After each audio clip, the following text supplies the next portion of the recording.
Jan, an author. We're here for Pinocchio, but there's so much that you've done in your career, and I'm just wondering what the journey's been like for you since things started in animation to how they are now. It has been revolutionized, but the principles have pretty much remained the same.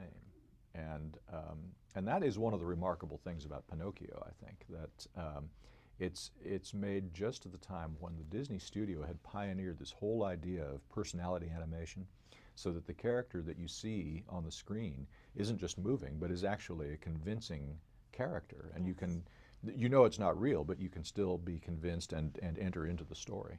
I feel like sometimes when we go to the movies, we perhaps take it for granted because, you know, we go to see a movie and we see the beautiful picture, but we don't realize just how much work goes into creating these characters. It is easy to get lulled into that, but yeah, it is the case that these films were made a frame at a time, and nothing went in there by accident. There is a lot. I don't think there is any more labor-intensive form of art in the world than this kind of animation.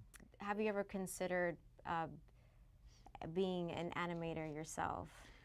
When I was about 5 or 6, okay. At that time I wanted to be Walt Disney, and I wanted to do everything myself. But that didn't quite pan out. What made you want to get into that? Obviously, you know, becoming Walt Disney, I mean. Well, I fell in love with these movies at a very early age, and to me there was just something. I liked to draw pictures.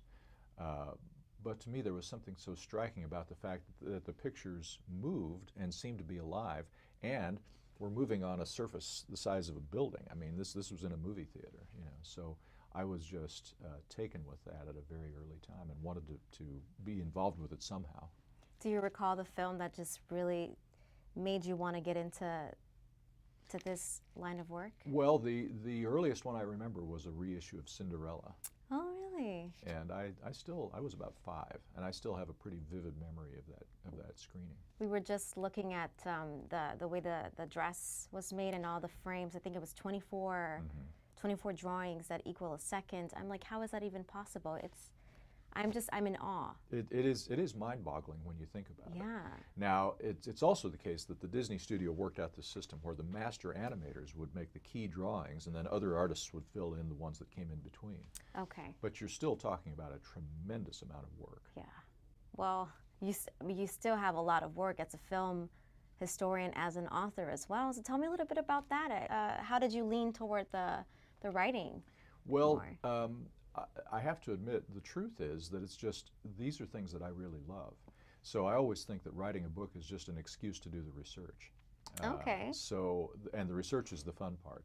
So you get to study the surviving production documents, and Disney has been really, really good about preserving everything. Yes. And so we just saw on the tour right now. Yeah.